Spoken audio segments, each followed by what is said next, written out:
I'm sure naman si Carla talaga, nakita ko talaga lahat paano lang yung nagkakaverses sa kasal nila. Talagang mahal na mahal si Peter.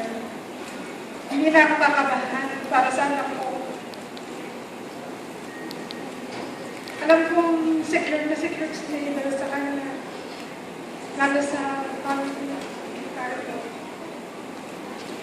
Ang masasabi ko lang, maninis namin si Mabel sa bahay.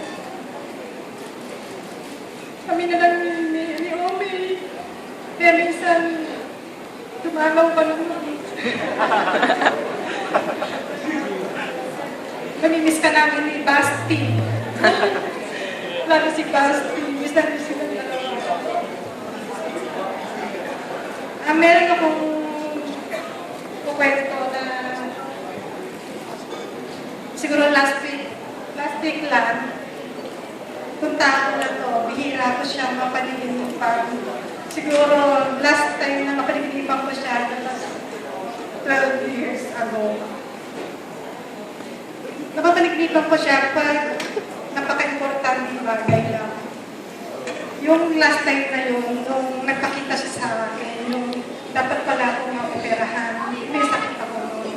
So nagpakita siya sa akin sa panaginip, sinulat na yung word na doktor. Yun yung asawa ko. So, kailangan ko na magpadoktor ako. Yung last week lang siya nagparamdam sa akin. So, parang gusto nag-iinip ko.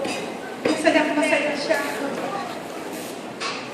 Talagang yung ngiti-ngiti niya. Kasi natutulog ako doon sa sofa. Yun yung talagang yung position ko na yun.